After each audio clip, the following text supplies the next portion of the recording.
So hello class, today we'll begin with the left portion. In the previous class we did questions from 60 to 675. Today we'll begin with 76 to 90.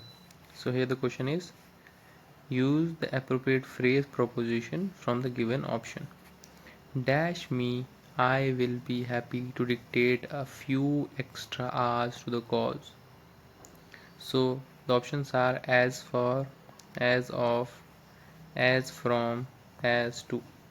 So the correct phrase would be dash me, as for would be the correct phrase.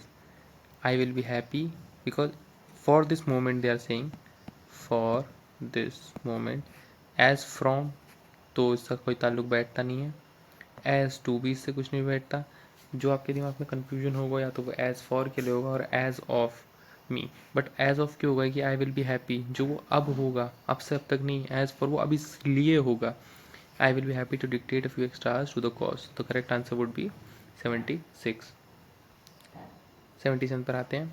You will have to remember that that dash, John, no one wants to work on this product. Apart to, apart from, apart and apart of. So you will have to remember that apart from John के अलावा कोई ऐसा इंसान नहीं है जो इस problem पर काम करना चाहता हो. ठीक है, क्योंकि अपार्ट ऑफ कुछ नहीं बनेगा. अपार्ट फ्रॉम ही एक फ्रेज़ होता है जो इसमें सेलेक्ट होगा और जो एक्चुअली में फ्रेज़ बनता है. ठीक है, तो 77 का आंसर होगा बी, अपार्ट फ्रॉम. आगे चलते हैं. Change transform the following superlative sentence into a positive sentence. तो Alaska is one of the coldest places. ठीक है, और ये उन्होंने दिया है फ्यू से. सुपरलेटिव्स को पॉजिटिव सेंटेंस में चेंज करने के लिए जो रूल है वो ये है, फ्यू या वेरी फ्यू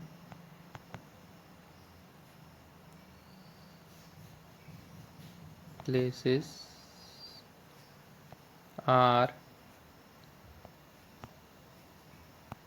as adjective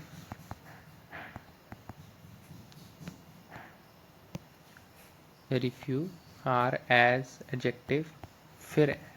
ठीक है, लास्ट में ऑब्जेक्ट, सिर्फ एज तक. ठीक है, तो हम ये देखते हैं. Few places are cold, are as cold is adjective. Will put cold as.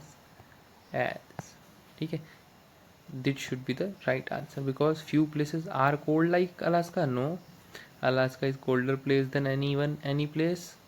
No place. तो अगर हमें तो पहले से ही देन एनी, ये तो दोनों नेगेटिव कॉनोटेशन बना रहे हैं. तो अगर आपको कन्फ्यूजन होती तो इसमें से, लेकिन मैंने आपको एक स्ट्रक्चर बता दिया है, as plus adjective plus as. ठीक है, तो 78 का आंसर होगा ए.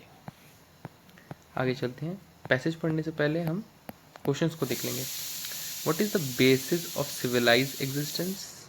बेसिस क्या है? How can the law be distinguish from social rules and what is the outcome of breaking laws.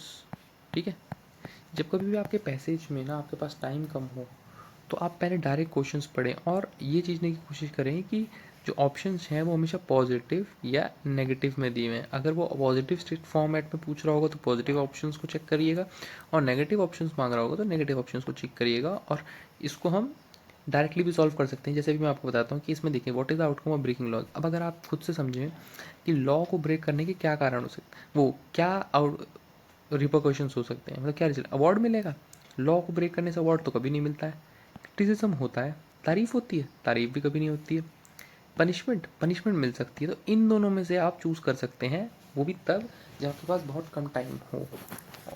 अगर आपके पैसे पढ़ने का टाइम नहीं है तो आप ऑप्शंस पढ़ के भी चीज़ों को देख सकते हैं. लेकिन ये नहीं मैंने कहा है कि आप क्रिटिसिज्म पे जाके टिक करें या पनिशमेंट, इसके लिए आपको पढ़ना ही पड़ेगा. लेकिन इन दोनों को तो आप डायरेक्टली एलिमिनेट कर सकते हो. हम और भी ऑप्शन देखते हैं. सवाल देखते हैं. Identify the word from the passage which means action of using force or threat to do something. Jurisdiction, enforce, coercion, precedence. ठीक है, इसका मैं मतलब जानता हूँ, लेकिन मैं आपके लिए पहले पैसेज पढ़ूंगा फिर हम इसमें आंसर ढूंढेंगे. ठीक है, तो देखते हैं आगे.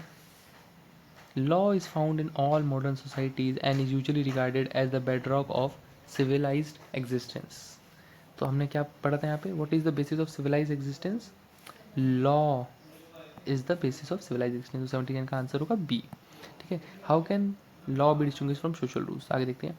But what distinguish law from the other social rules, and in what sense does the law operate in international or even global level? Is there such a is there such a thing, international law? In case of domestic law, it is relatively easy to identify a series of distinguished characteristics. First, law is made by the government and so applies throughout the society. Not only does this mean that law reflects the will of a state and therefore takes precedence over all other norms and social rules, but it also gives domestic law universal jurisdiction within a particular political society. Second, law is compulsory. Citizens are not allowed to choose which law to obey and which to ignore, because law is backed by the system of coercion and punishment.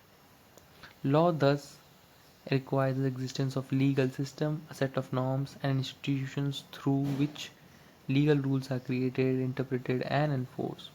Third, law has a public quality in that it consists of codified, published and recognized rules. This in part achieved by enacting law through a formal and a usually public legislative process. Moreover, punishments handed down for law breaking are predictable and can be anticipated. So looking at the options, law applied to every citizen, whereas social law rule vary from one society to another. Okay, let's see.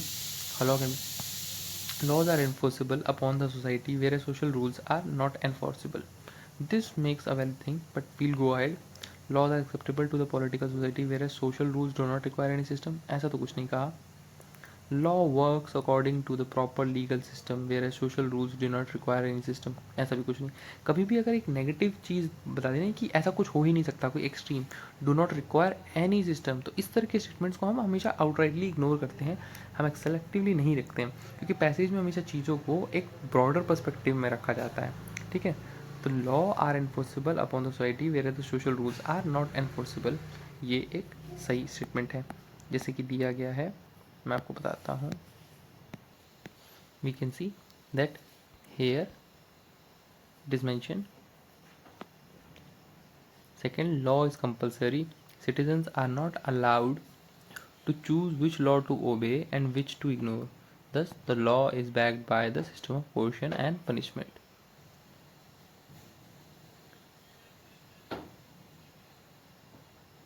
So, the correct answer would be law are enforceable upon the society, where the social rules are not enforceable. Okay, we'll go ahead. What is the outcome of breaking laws? As it is mentioned, it is backed by the coercion and punishment. तो अगर उसको नहीं follow किया जाता तो उसके साथ एक पनिशमेंट का फैक्टर भी इन्वॉल्व होता है. मोर ओवर, जैसे कि यहाँ लिखा है, moreover punishments handed down for breaking the law. तो अगर आप लॉ ब्रेक करते हैं तो पनिशमेंट दी जाती है. ठीक है, तो इसका करेक्ट आंसर 81 का डी होगा. ठीक है, आगे चलते हैं. Identify a word from the passage which means the action of using force or threat to do something. तो इसका आंसर है कोर्सियन. ठीक है, यही इसका मतलब होता है कि किसी को परसुएड करना, डरा धमका के कि हाँ अब ये काम करवा लो, जैसे लिखा है back by the law by the system of coercion and punishment. इसी का मतलब होता है एक्शन ऑफ यूजिंग फोर्स और a threat to do something, कि अगर ऐसा नहीं हुआ तो उसके ये परिणाम भुगतने पड़ेंगे. ठीक है, आगे चलते हैं. आई डोंट रिकोगनाइज, हमें इसमें एरर बताना है. 83 में, I don't recognise none of the politicians who have been invited to be the speaker today. I don't recognise none, तो करेक्ट आंसर होगा इसका ए, बिकॉज दो नेगेटिव चीज़ें एक साथ कैसे आएंगी.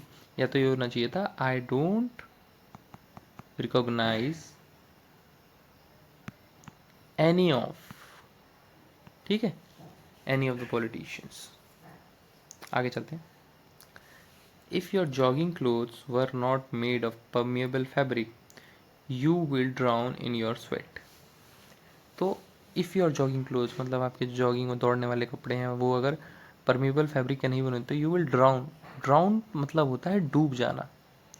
तो इसका जो एरर होगा वो होगा सी. ये होना चाहिए था of permeable fabric you will be soaked,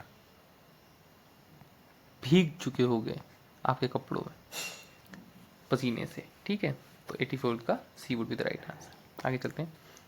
we have to fulfill appropriate pronoun. After the interview, when I look back, I was annoyed with मतलब जब मेरा इंटरव्यू हो गया, मैंने खुद को देखा, तो मैं इस बात से बहुत दुखी था अपने आप से, for not answering a question properly. Your self तो नहीं होगा, वो किसी दूसरे के लिए क्यों बोलेगा, देम सेल्फ भी नहीं होगा, हिमसेल्फ और myself could be the case, but if I it is there, so we use reflexive pronoun and that is not himself, that is C. Reflexive pronoun में आई के साथ my self आता है, ठीक है। आगे चलते हैं। यहाँ पे हमें क्या बताना है, करेक्ट स्पेलिंग। तो एसेसरी की स्पेलिंग क्या होती है, ACCESSORY, तो ये तो करेक्ट नहीं है। एक्सीडेंटली की ACCIDENTALLY, ये भी सही नहीं है। एब्सेंस की ABSENCE, ये ध्यान देना है यहाँ पर, ये भी सही नहीं है। ACC एक्विटेड की ACQITT, ये करेक्ट है, ठीक है। आगे चलते हैं। Select the correct alternative which can be substituted for describing the phrase below. तो phrase, the person difficult to please.